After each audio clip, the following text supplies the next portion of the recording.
sacred land of Kshetra, two great armies stood on the battlefield. The Kauravas, led by Duryodhana, stood on one side. On the other stood the Pandavas, led by Arjuna, a warrior of great courage and honor. As the sun rose, the air was tense with the weight of destiny.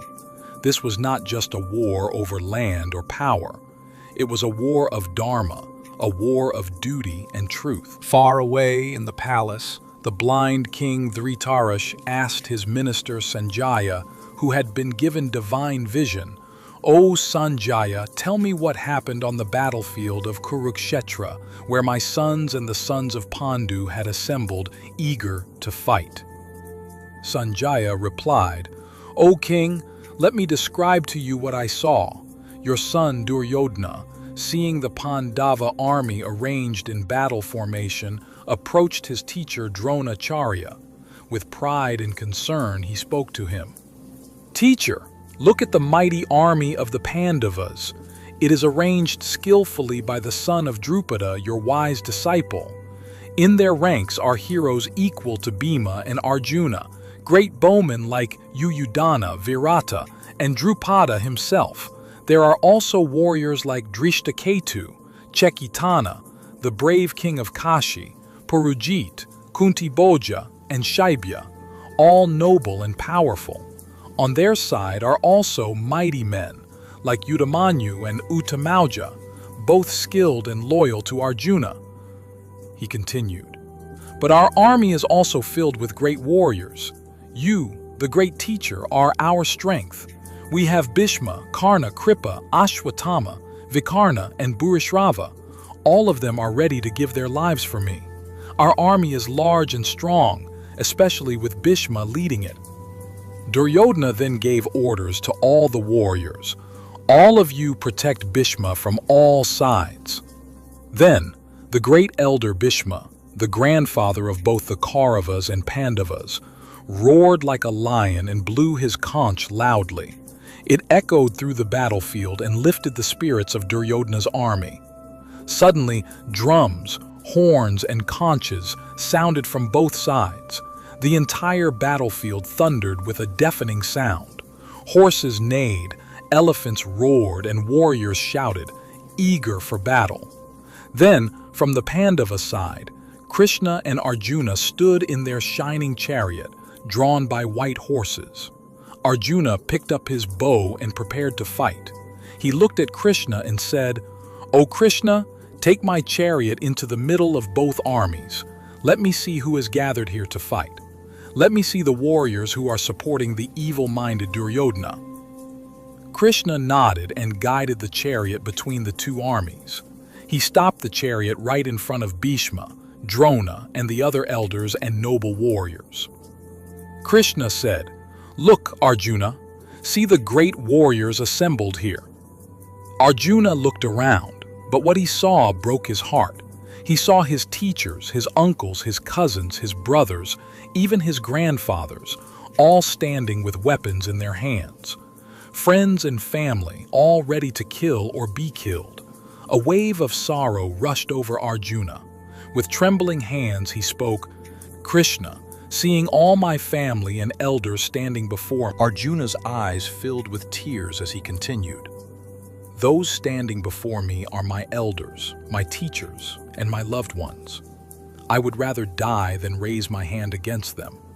What joy can I find in a kingdom earned by killing them? How can I ever be happy without them?"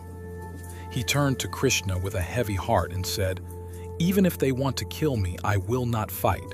Let them strike me down. I cannot destroy my family and tradition." Arjuna spoke of what would happen if the war destroyed their families. If families are ruined, ancient traditions will be lost. When tradition is lost, sin spreads. When sin spreads, society falls. The women will suffer, children will be born without values, and chaos will take over. This war will lead to the destruction of everything we hold sacred. Arjuna's voice grew softer. His body collapsed in sorrow. He said, "Krishna, I can no longer stand. I will not fight. Let me lay down my weapons. Let them kill me instead." And with those words, Arjuna dropped his bow and sat down in his chariot, his heart filled with grief and confusion. Sanjaya turned to King Dhritarashtra and said, "O king, thus spoke Arjuna on the battlefield, a mighty warrior, overcome by emotion, choosing not to fight. But this is not the end, for where despair rises, wisdom must follow. Soon, Krishna will speak, and through his words a path will shine, a path of knowledge, action, and devotion." As Arjuna sat on the battlefield, overwhelmed by sorrow and confusion, Krishna looked at him with calm and compassion.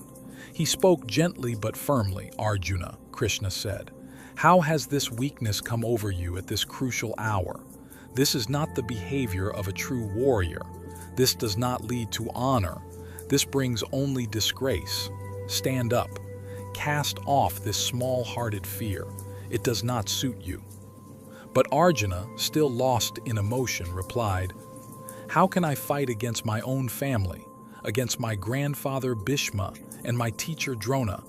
It would be better to live as a beggar than to kill those who have taught me, those who deserve my respect and love." His voice trembling, Arjuna continued, "Even if they are on the wrong path, I cannot bring myself to fight them. My heart is torn. My mind is confused. I seek your guidance, Krishna. I surrender to you. Tell me what is right. I am your disciple now." Then Arjuna, overcome by despair, dropped his bow once again and fell silent. Seeing Arjuna's pain, Krishna smiled gently. He then began to speak, not just to Arjuna, but to all of humanity. "You grieve for those who should not be grieved for," Krishna said.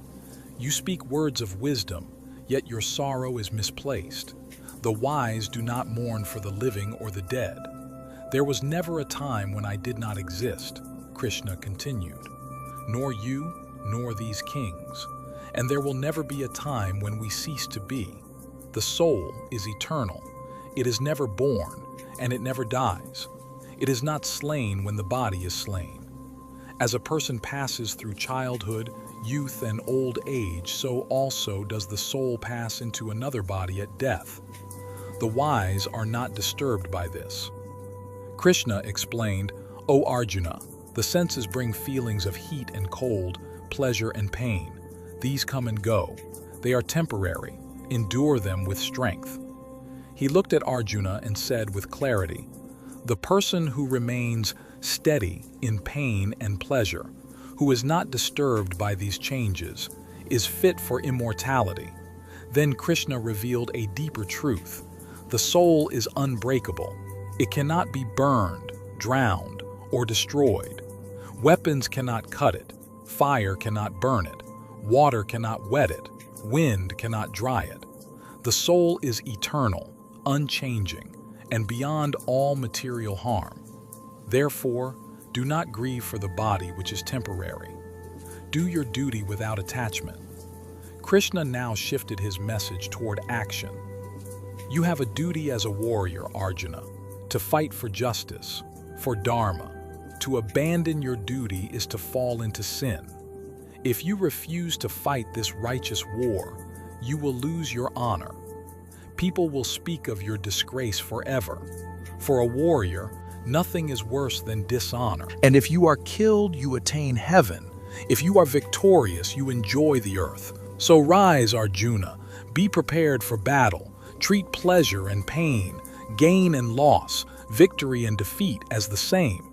Then you shall not incur sin." Arjuna looked up, listening closely.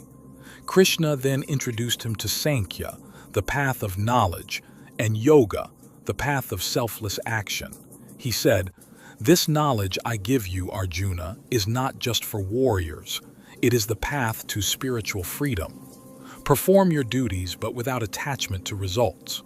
Do not seek rewards. Do not cling to success or fear failure. Just act.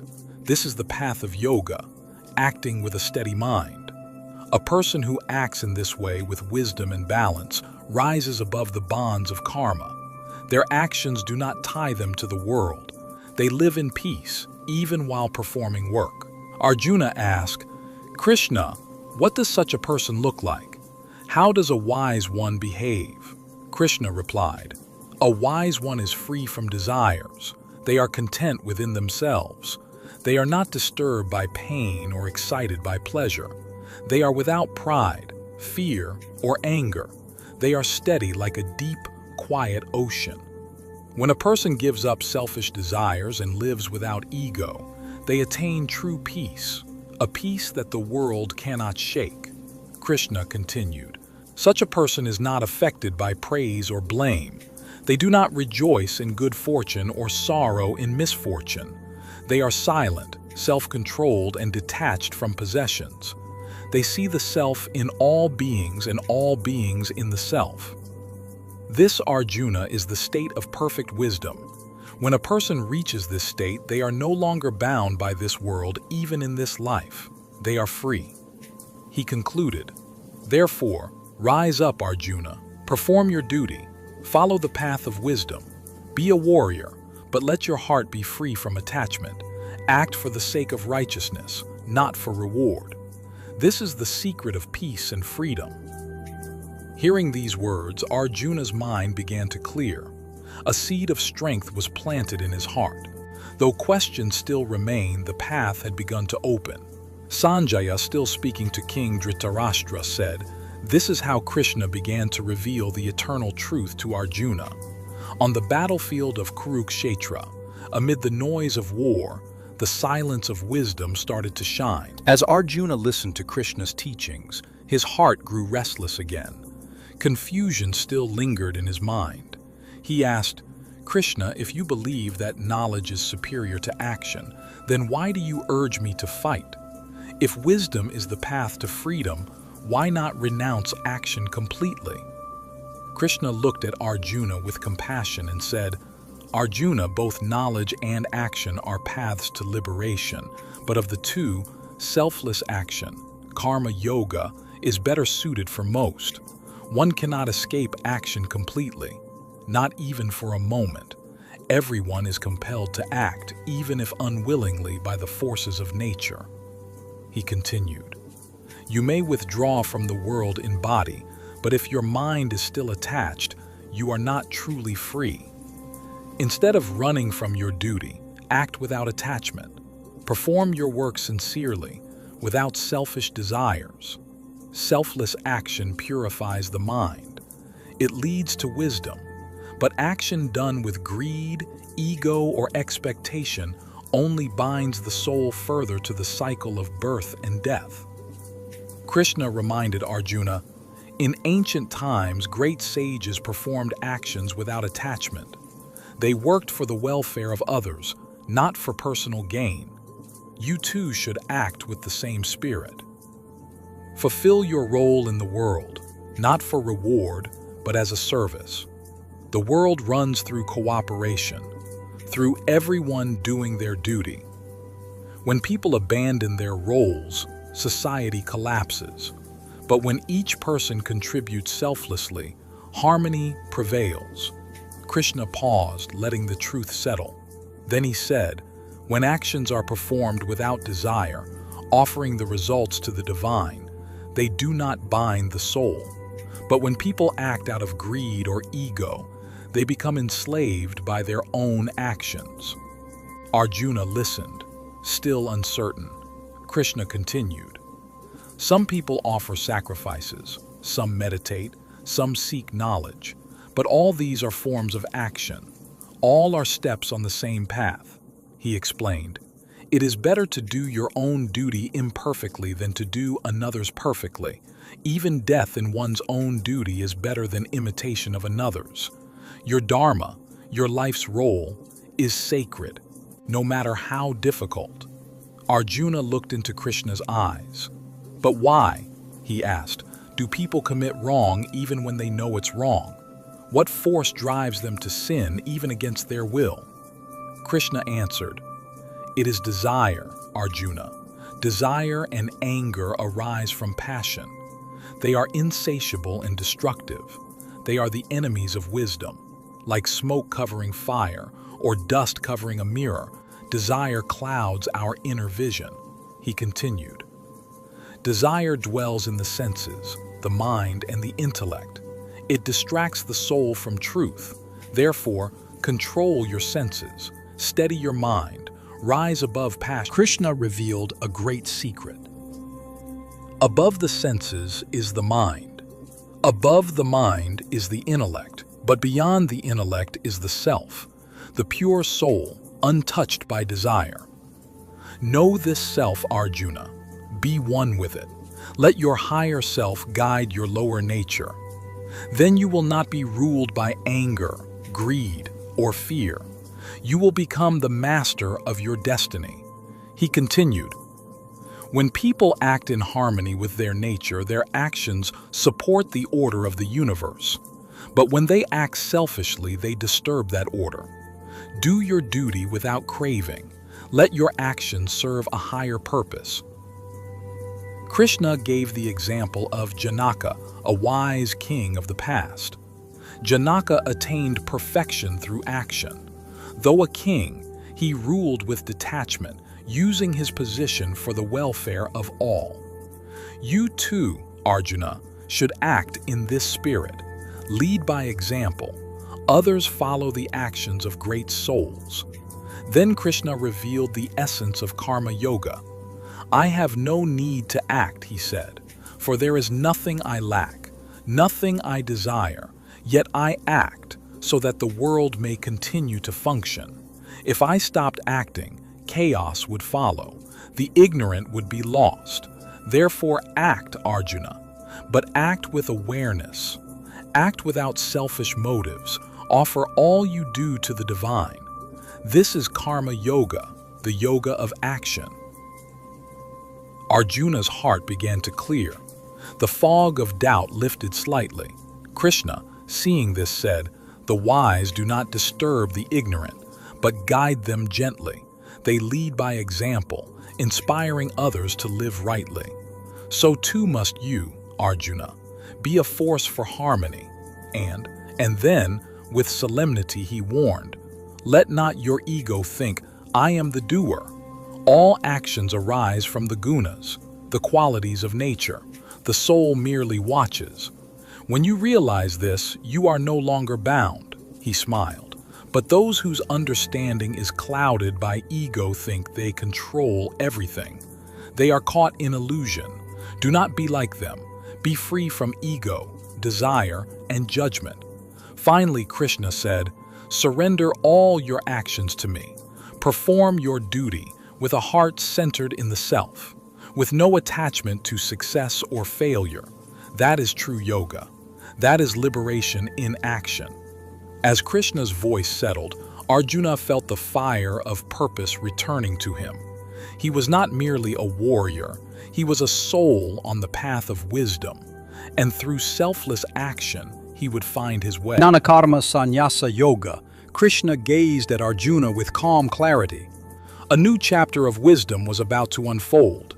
He began, this ancient knowledge I now share with you is not new. I taught it long ago to the sun god Vivasvan. He passed it to Manu, the father of mankind. Manu passed it to Ikshivaku, the royal sage. Thus this sacred wisdom was handed down through generations of enlightened kings. But over time it was forgotten. Arjuna, surprised, asked, you are born much later than the sun god. How could you have taught him? Krishna smiled gently and said, you and I have lived many lives, Arjuna.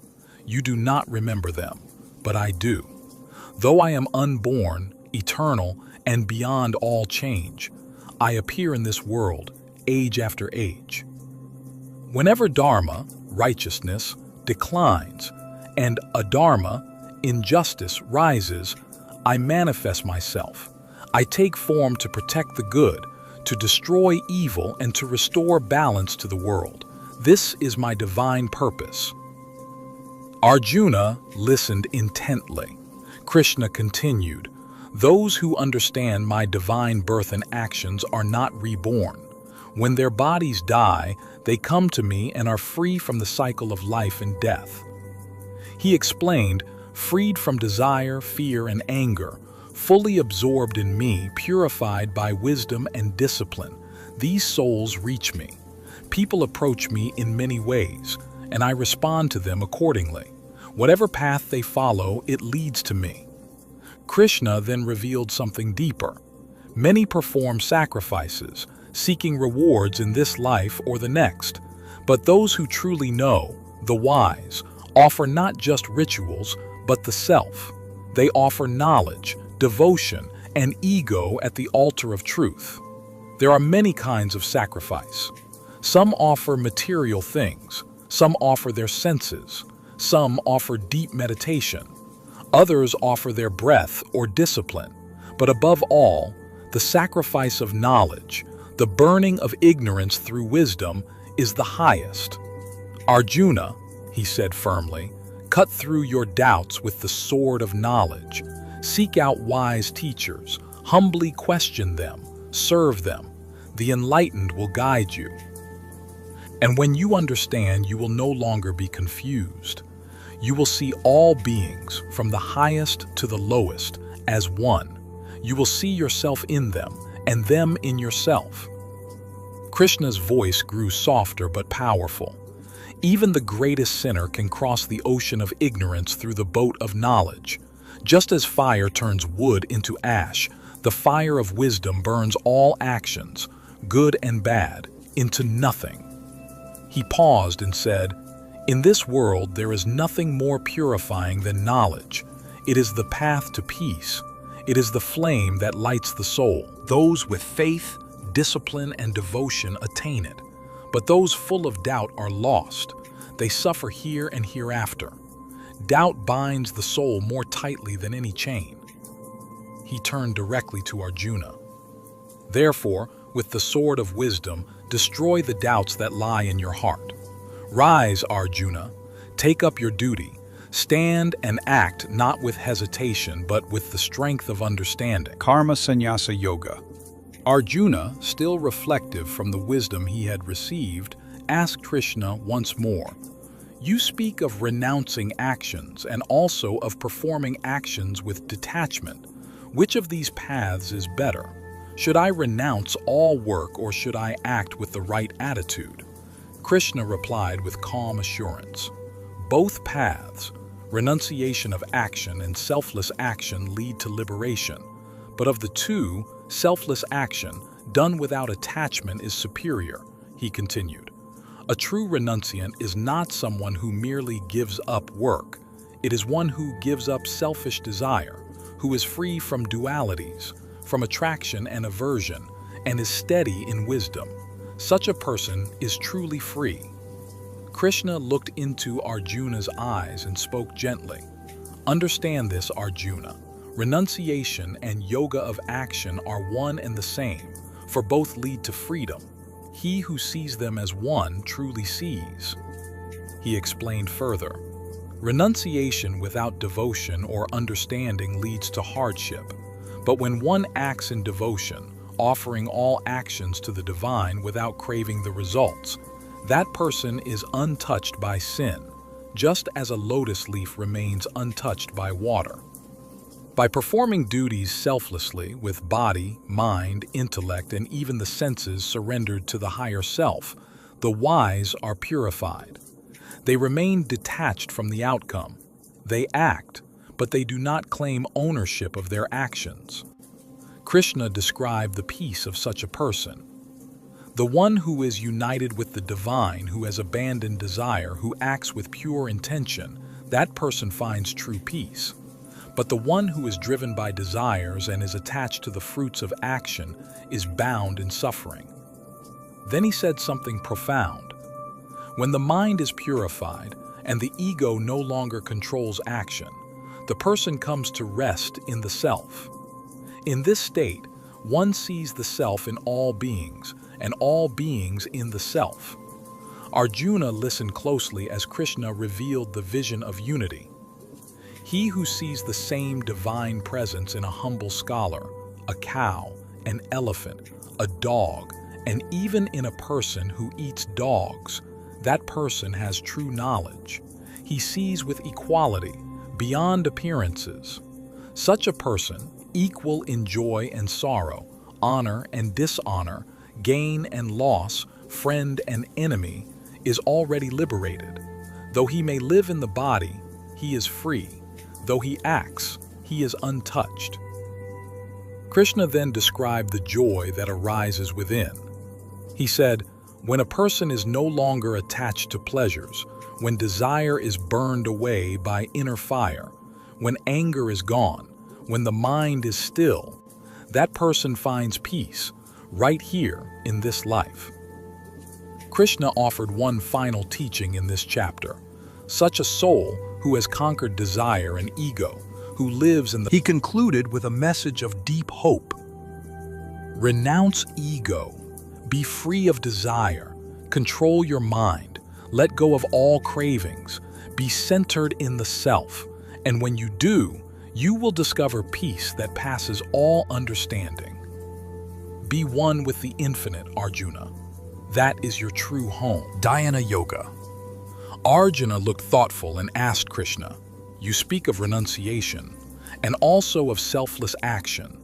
Who is the true yogi, the one who renounces all actions, or the one who performs his duties with detachment? Krishna replied with clarity, the one who performs his duties selflessly, without attachment, is the true renunciant, the true yogi, not the one who simply gives up all action or performs no rituals.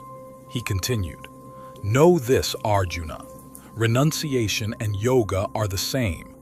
No one becomes a true yogi without first giving up attachment to the results of work. The yogi must rise above dualities. He must learn to control his mind and senses.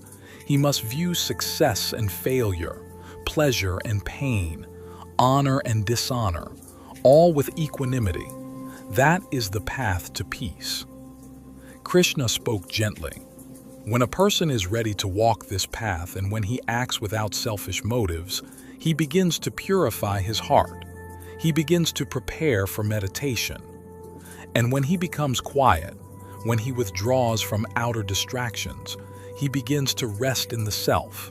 That is when the real practice of yoga begins. He described the qualities of a true meditator. The yogi should dwell alone in a clean, quiet place. Let him sit firmly, with his body, neck, and head in a straight line, still and steady. Let his eyes be fixed inward, and his thoughts fixed on the divine Krishna said. Let him be free of fear. Let him live with discipline, eating and sleeping in moderation. Let him surrender all desires, all cravings, and let his mind find peace in the self. When the mind is still, when it no longer wanders, when it rests in the self, then the yogi reaches the highest state. He becomes united with the eternal. Krishna paused, letting these words sink in, then added, this state is beyond sorrow. It is beyond happiness. It is peace, born of union with the divine. He smiled and said, this is the true goal of yoga, not mere postures or breathing, but the stillness of mind, the silence of ego, the merging of the soul with the source. Arjuna listened quietly, taking in every word. Krishna then spoke of the mind's nature. The mind is restless, Arjuna. It is difficult to control, but with practice and with detachment, it can be stilled. Arjuna nodded slowly and asked, what happens if a seeker begins the path but cannot complete it? Does he fall like a broken cloud, lost in between? Krishna answered with kindness, no, Arjuna. No sincere effort is ever wasted. Even if he fails in this life, he will take birth again in a pure family, or in a family of yogis. He will be drawn naturally to the path again. He continued, through many lifetimes he will grow. His past efforts will guide him forward, and eventually he will reach the goal. Then, Krishna declared with confidence, the yogi is higher than the scholar, higher than the ritualist, higher than the ascetic. Of all yogis, the one who loves me with full faith, he is the highest of all. And so Krishna concluded, "Practice meditation, Arjuna. Make your mind still, let go of desire, be devoted, and you will find me, dwelling within your own heart." Krishna looked at Arjuna and said with calm strength, "Now Arjuna, I will teach you true knowledge, both theoretical and practical, after knowing which nothing more remains to be known in this world. Among thousands one strives for perfection. Among those few only a rare one truly knows me as I am." He then revealed something deeper. "My nature is made of eightfold elements: earth, water, fire, air, space, mind, intellect, and ego. These are my lower nature, but beyond this is my higher nature, the living essence that sustains the universe." Krishna explained, "All beings arise from this union of my lower and higher nature. I am the origin of all creation, and all things rest in me like pearls strung on a thread." Then he described how his presence can be seen everywhere. "I am the taste in water. I am the light in the sun and moon. I am the sacred syllable Om in all the Vedas. I am the sound in the sky and the strength in men." He smiled and said, "I am the sweet fragrance of the earth and the brilliance of fire. I am life in all living beings. I am the seed of all things." Krishna revealed, "Though I am present in all beings, they do not know me, because they are deluded by desire and the play of opposites, pleasure and pain, attraction and aversion." He said gently, "Four kinds of people worship me, Arjuna: those in distress, those seeking wealth, the curious, and the wise. Among them, the wise one, who is devoted to me alone, is dearest to me. That wise one," Krishna said, "sees me in all things and loves me with unwavering faith. I am ever with him, and he is with me." Arjuna listened in awe. Krishna continued, "Others, whose wisdom is stolen by desires, worship lesser gods. But it is I who fulfill their faith. Even when they worship other forms, it is truly me they approach, though they do not know it. But those who seek temporary rewards are reborn again and again. Those who know me, the eternal and supreme, come to me and are never born again." Then Krishna revealed his divine nature more directly. "I am unborn and without beginning. I am the Lord of all beings. I am beyond Maya, the illusion of this world. Only those who take refuge in me can cross this illusion." Krishna said, "The ignorant think I have taken form and limit me to this human body. But I am beyond all forms, Arjuna. I am the unmanifest, the formless absolute, who appears as form for the sake of my devotees." He added, "I know all beings, past, present, and future, but no one knows me fully. All creatures are born into delusion, overcome." He concluded the chapter with a powerful message.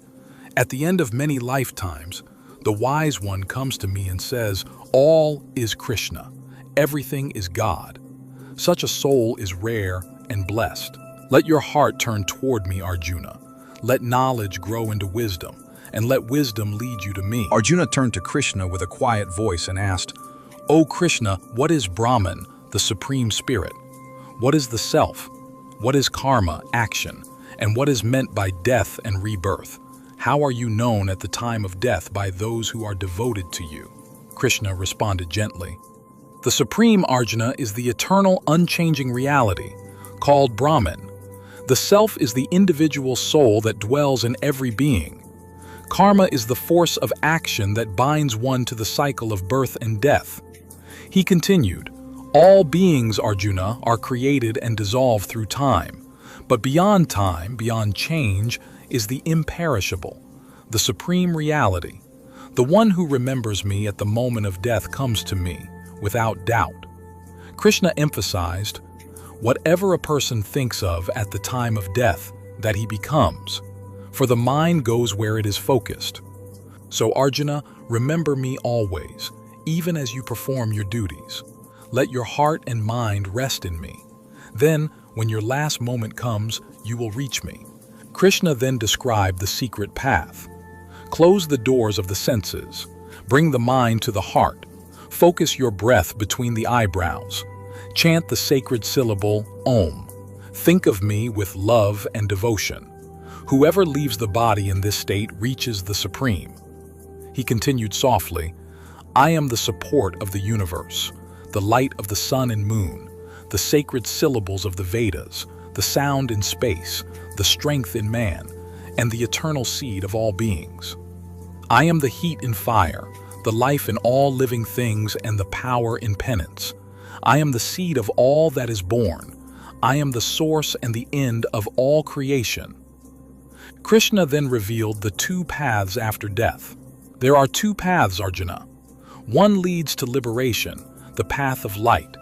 The other leads back to rebirth, the path of darkness. Those who die during the bright half of the lunar cycle, when the sun moves north, go to the realm of light and do not return. But those who die in the dark half, when the sun moves south, return again. Krishna explained, these two paths are eternal. One leads to freedom, the other to return. But the yogi who knows this, Arjuna, is never confused. He added with serenity, knowing this, the wise devote themselves to me. They understand the temporary nature of this world and seek the eternal. Krishna concluded with a quiet promise. Raja Vidya Raja Guhya Yoga. Krishna looked at Arjuna with deep compassion and said, my dear Arjuna, I will now share with you the most sacred wisdom, the royal knowledge and the royal secret. It is pure, uplifting, and easy to practice. Once known, it will free you from sorrow forever. This knowledge is not dry or dull. It is full of life. Those who follow it with faith reach me directly. Krishna paused, then spoke clearly. Fools do not recognize me when I appear in human form. They see only my outer body and not my true divine nature. I, Arjuna, am the creator of all. Everything rests in me, yet I remain untouched by all. Krishna then revealed the mystery of his presence. Like the wind that moves through space but is never caught by it, all beings are in me, yet I am not in them. At the end of each cosmic cycle, all beings return to me. When the next cycle begins, I send them out again. He said, quote, though I remain still, I act through my divine energy. It is my Maya, my illusion, that causes the world to spin, not me personally. The world does not know me because of this illusion. Krishna smiled. Some turn to the gods, some worship spirits but the wise. Knowing me as the one behind all, worship me alone with love and devotion. He said warmly, I accept every act of worship, whether it is with rituals, with simple offerings, or with pure love. Whatever path people take, they are truly coming to me. I am the goal of all offerings. I am the witness of all efforts. I am the one who gives, the one who receives, and the one beyond giving. Krishna then gave a promise. If someone offers me a leaf, a flower, a fruit, or even water with a heart full of love, I accept it. So whatever you do, whatever you eat, whatever you offer or give, do it as an offering to me. Then you will be free from the bonds of karma and come to me. He reminded Arjuna, I do not favor one person over another. I am equal to all, but those who love me with all their heart, they live in me, and I live in them. Even if someone with a troubled past turns to me with true devotion, I see them as pure. Quickly they become righteous and reach peace. Krishna urged, be firm in your devotion, Arjuna. Take shelter in me. Think of me, love me, offer your heart to me, and I will guide you. He ended this chapter with great love, Vibhuti Yoga. Arjuna looked at Krishna with deep respect and asked, "Krishna, you are the supreme being, the greatest of all. You are the origin of everything. No one is equal to you. No one is above you. Please tell me more about your divine glories. How can I recognize you in the world around me?" Krishna smiled and replied, "Yes, Arjuna, I shall tell you about my divine manifestations, the ways I reveal myself in the world. But understand, these glories are only a small part of my infinite being." He began to describe, gently and clearly, "I am the self in every being, Arjuna. I am the beginning, the middle, and the end of all. Of the gods, I am Vishnu. Of lights, I am the radiant sun. Of the winds, I am Marichi. Among the stars, I am the moon. I am the Vedas among scriptures. I am the mind among senses. Among the elements, I am the space that holds all things." Krishna's voice was steady and bright. "Among the mountains, I am Meru. Of rivers, I am the mighty Ganga. Of weapons, I am the thunderbolt. Among warriors, I am Rama. Among the sages, I am Vyasa. Of poets, I am the sage Ushanas. Of letters, I am the first, the letter A. Of logical speech, I am the truth. I am the power of rulers, the wisdom of the wise, the silence of secrets and the knowledge of those who know." Krishna said with great clarity, "There is no being, moving or still, that can exist without me. I support all. I create all. I am the source of everything." Then he added, "What I have described are only a few of my countless divine expressions. There is no end to my glories, Arjuna." Krishna paused for a moment and said softly, "Whatever is beautiful, strong, or glorious, know that it is born from a spark of my splendor." "But why, Arjuna, should you know all this in detail? I pervade the entire universe with a single fragment of myself." Vishwarupa, Darshana, Yoga.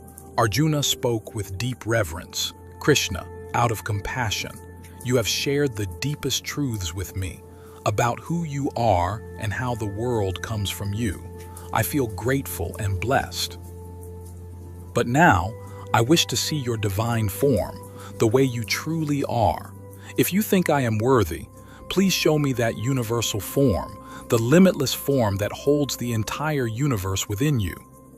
Krishna looked at Arjuna with gentle eyes and replied, "Yes, Arjuna, behold now my divine form, countless faces, countless arms, countless wonders, beyond imagination.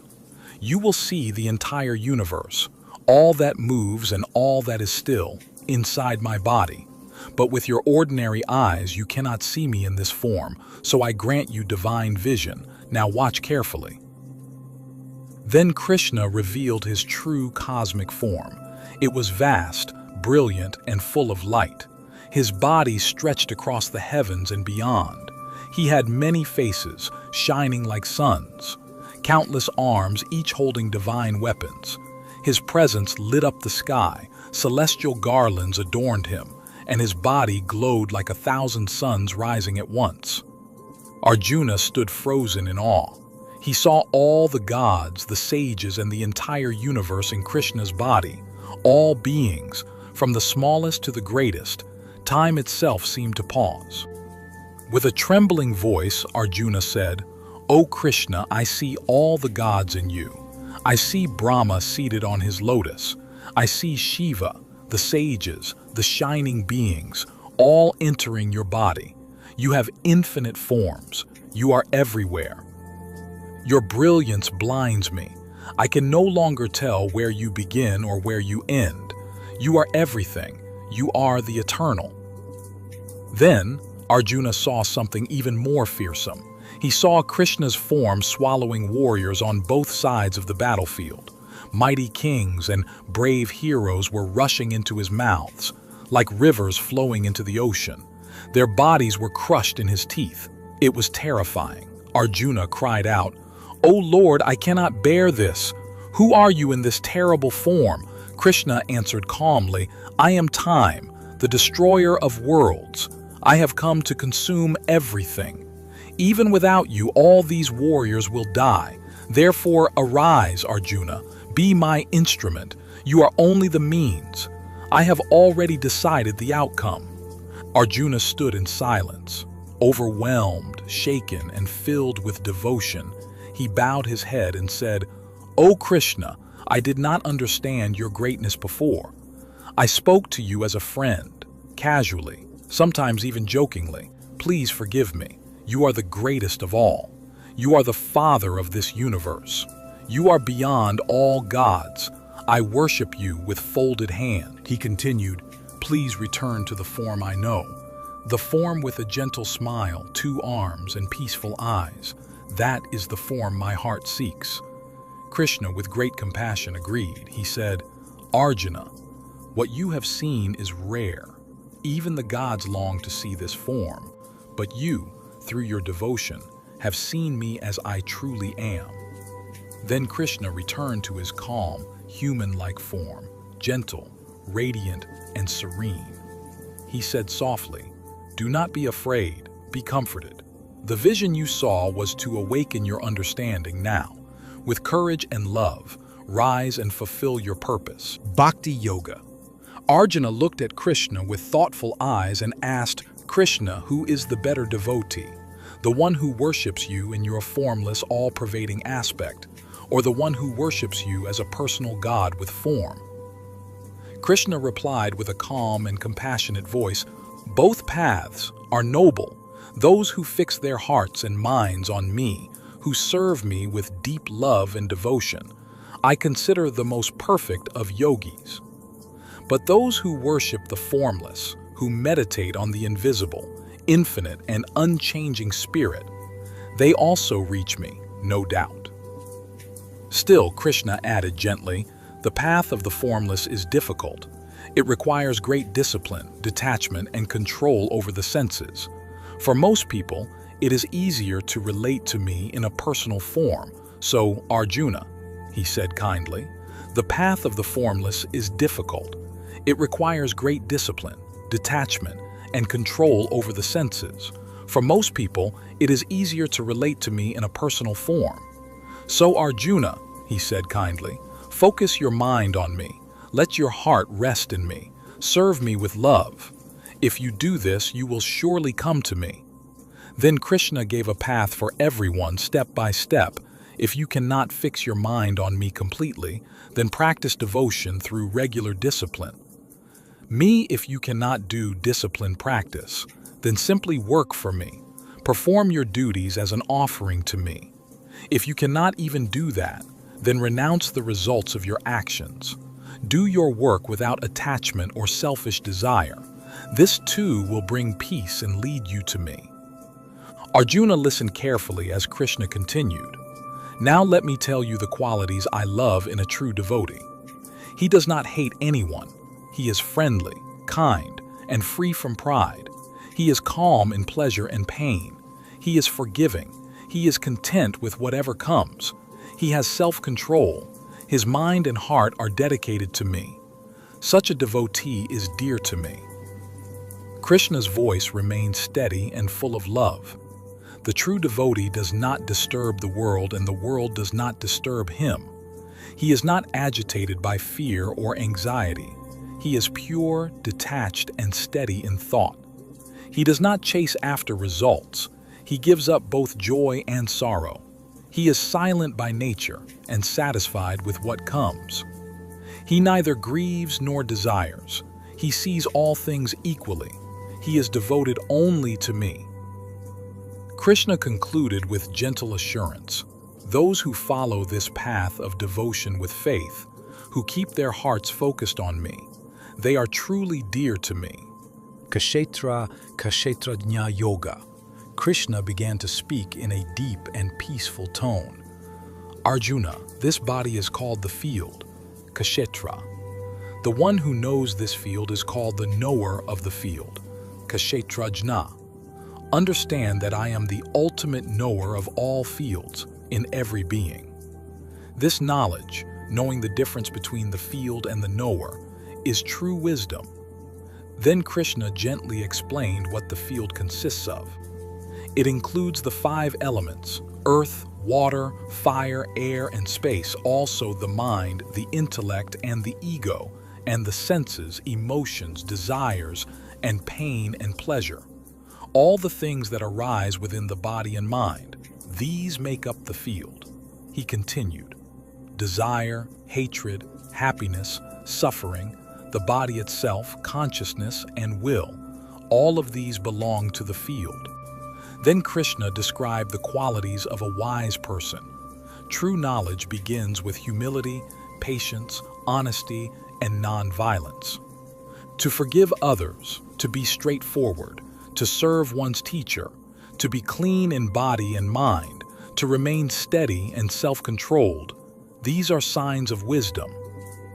He said softly, detachment from pleasures of the senses, freedom from pride, awareness of birth, death, old age, and disease, a desire for solitude, a love for meditation and spiritual study. These qualities lead to wisdom.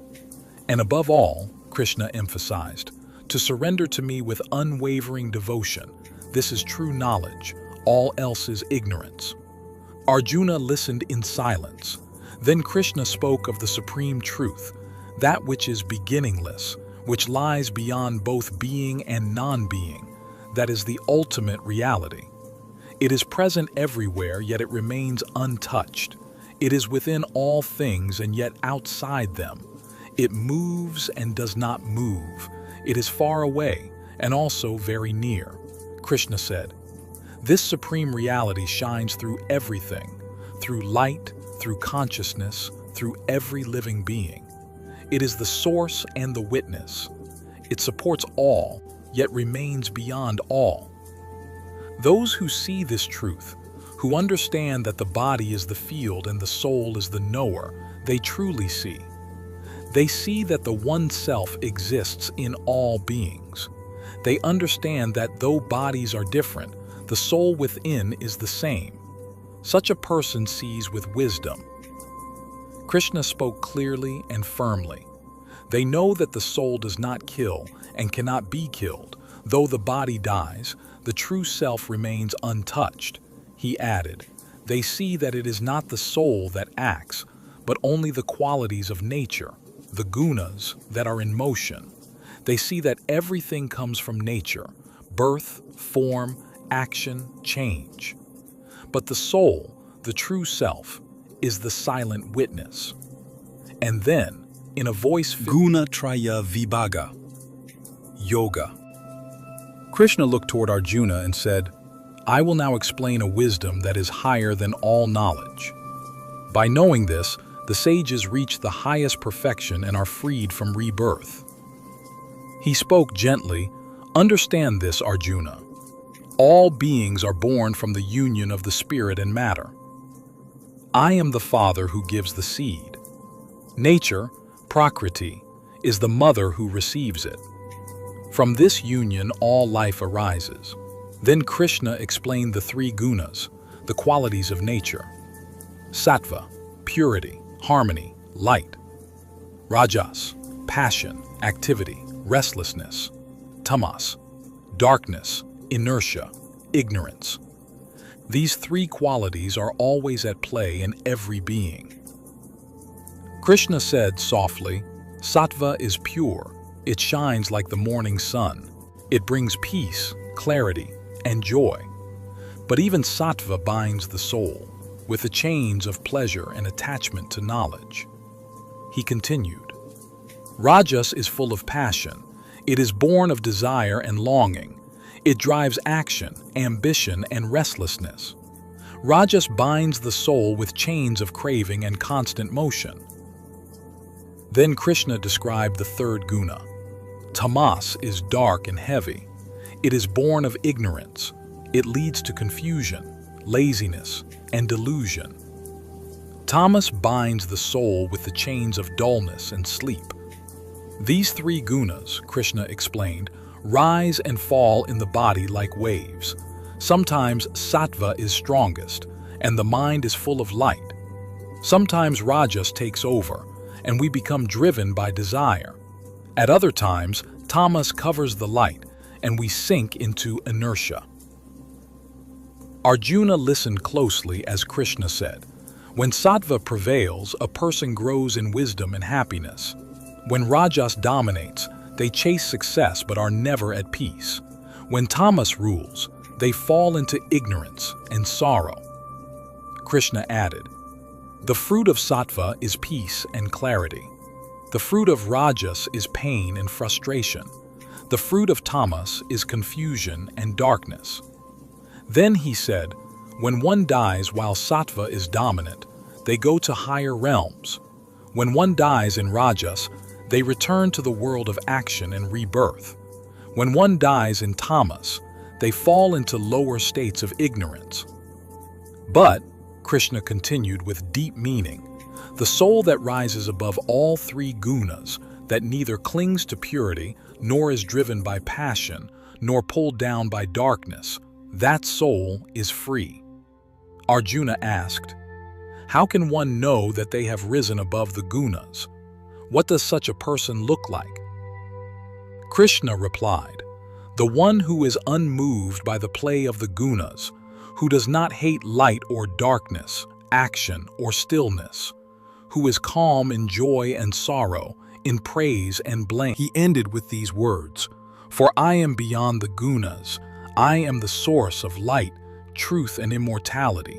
Those who truly understand this reach me and are free forever." Purushottama, Yoga Krishna, looked toward Arjuna and said, "There is a tree, eternal and upside down. Its roots are above, and its branches spread below. It is called the tree of life. Its leaves are the sacred hymns of the Vedas. Its roots grow deep into the world of men, binding the soul to the cycle of birth and death." He paused for a moment and then continued, "This tree is nourished by the three gunas, sattva, rajas, and tamas. Its branches stretch outward with desires as their leaves. Its roots entangle themselves in actions, karma, in this world. But," Krishna said gently, "this tree must be cut down. With the sharp axe of detachment, one must sever the bonds that hold the soul to the world. Only then can one seek that highest place from which no one returns. That place is my eternal home." Arjuna listened with wide eyes as Krishna spoke with deep meaning. In that supreme realm, the sun does not shine. Neither moon nor fire can light it. It is beyond darkness. From me, all light comes. Krishna continued, "There is a part of me in every living being. That part is the eternal soul, the jiva. It draws the mind and senses to itself and travels from one body to another, just as air carries the scent of a flower. When the soul leaves the body," he said, "it takes with it the mind, the senses, and the impressions from the past, just like a traveler taking luggage to a new land." Krishna's voice remained calm. "In this world, some see the soul shining in the body, others do not see it at all. But the wise see clearly. They see that the soul is eternal, beyond birth and death. Know this, Arjuna, I am the light of the sun and the moon. I am the sacred fire in the stomach that digests food. I enter every being and give them life, breath, and energy." Krishna explained further, "I dwell in the hearts of all. From me come memory, knowledge, and even forgetfulness. I am the wisdom in the scriptures. I am the truth beyond all words." Then Krishna revealed something profound. There are two kinds of beings in this world, the perishable and the imperishable. All living beings are perishable. They are born and they die. But the soul is imperishable. It is eternal. Above both the perishable and the imperishable is the Supreme Self, the Purushottama, that is me. I am beyond this world. I am the source of all creation. I am the one who should be known through all scriptures," he said, firmly yet peacefully. "Those who understand this truth, that I am the Supreme Self beyond all, that I am the source of all light, life, and liberation, they worship me with full devotion." And with Daivasura Sampad Vibhaga Yoga, Krishna spoke gently to Arjuna. There are two kinds of qualities that arise in human beings, O Arjuna, the divine and the demonic. He began with the divine: fearlessness, purity of heart, steadfastness in knowledge and meditation, charity, self-control and sacrifice, study of the sacred scriptures, austerity and honesty. These are divine qualities. He continued calmly. Non-violence, truthfulness, freedom from anger, renunciation, peace, compassion for all beings, freedom from greed, gentleness, modesty, lack of restlessness, vigor, patience, forgiveness, a steady mind and devotion. These too are divine traits. Those who are born with divine nature, Krishna said, walk the path of liberation. Then, Krishna's tone grew more serious.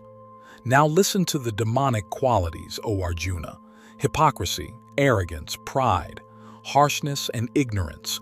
These are traits of the demonic, he explained further. Those with demonic nature do not know what to do or what to avoid.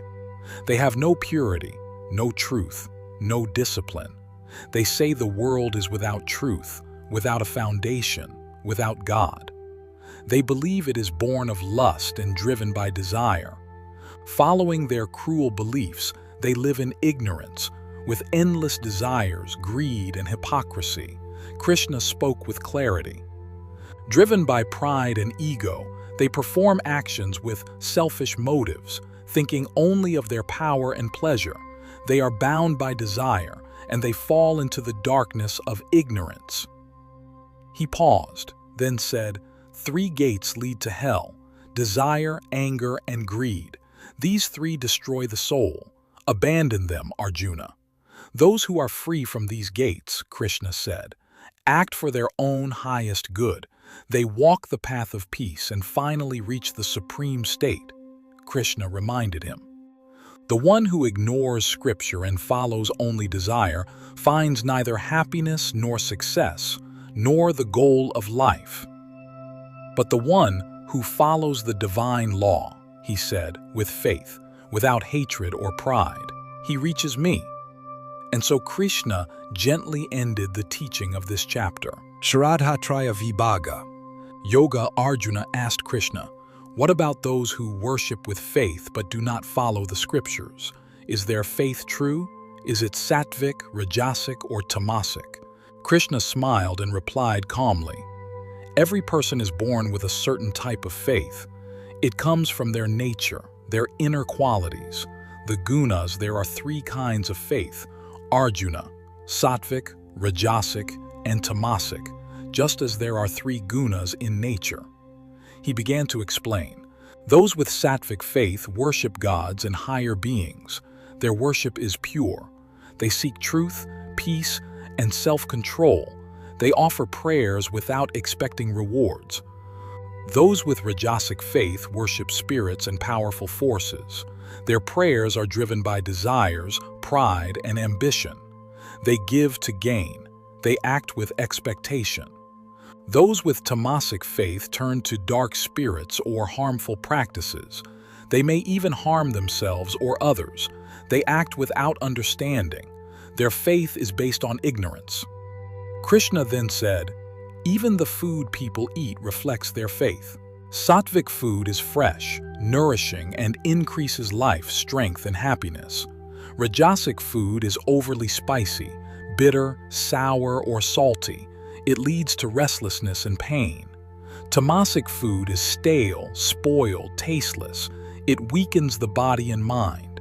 He continued gently. Sacrifice too can be of three types. Sattvic sacrifice is done with devotion, with no desire for reward, simply as a duty. Rajasic sacrifice is made for show, for recognition or reward. Tamasic sacrifice is done without understanding, without following any rules or purpose.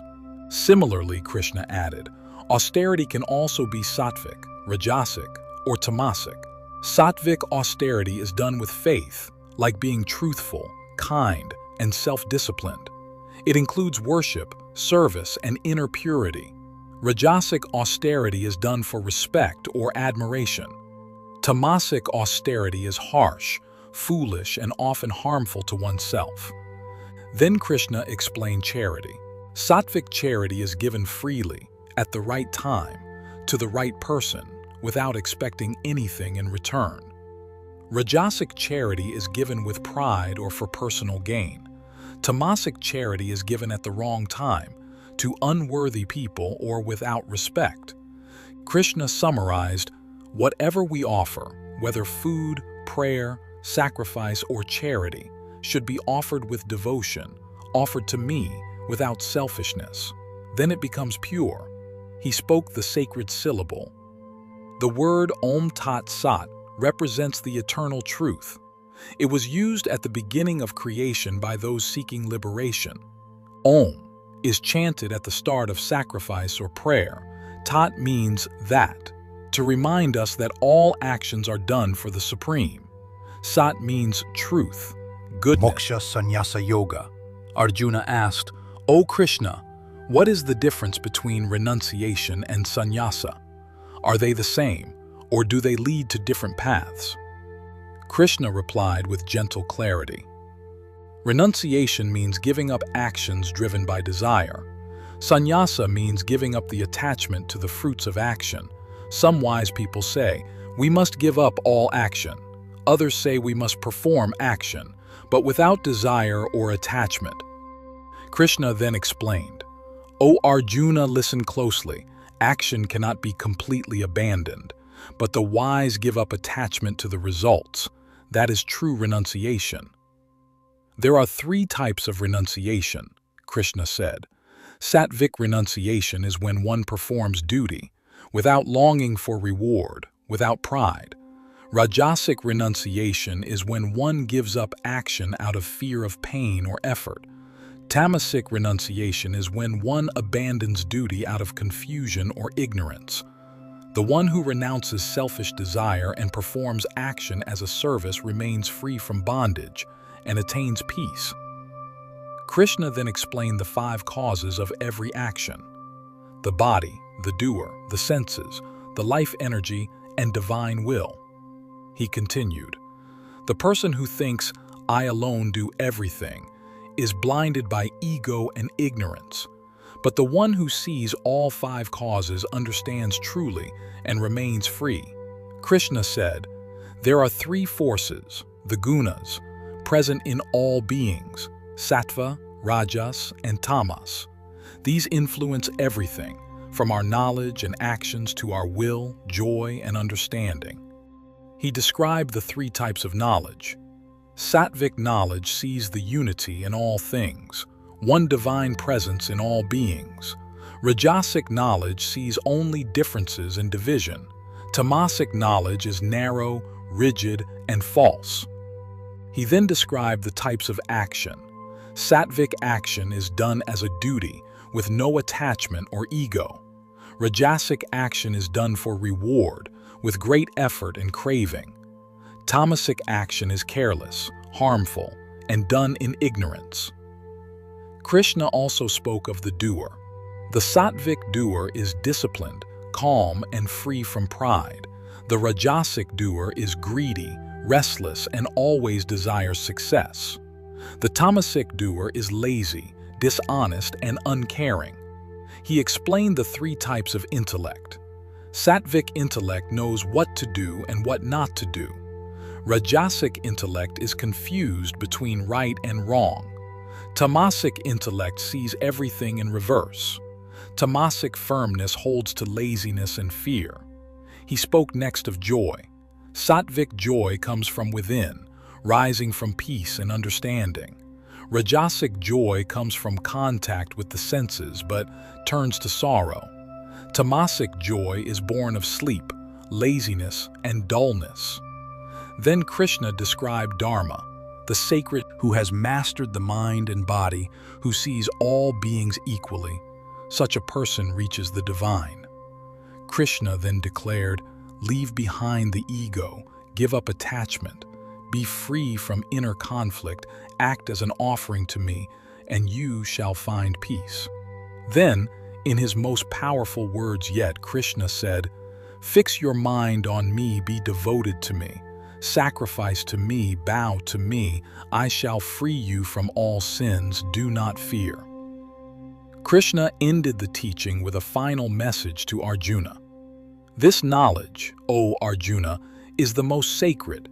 Share it only with those who are humble, devoted, and free of hatred. Whoever studies this dialogue between us worships me with wisdom. Wherever this is spoken, there I am present. And Krishna asked Arjuna, have you listened with a clear mind? Has your confusion now ended?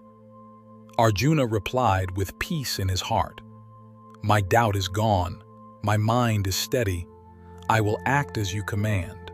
Sanjaya, the narrator, then closed the Gita by saying, thus, I heard this sacred dialogue between Krishna, the Lord of Yoga, and Arjuna, the great archer.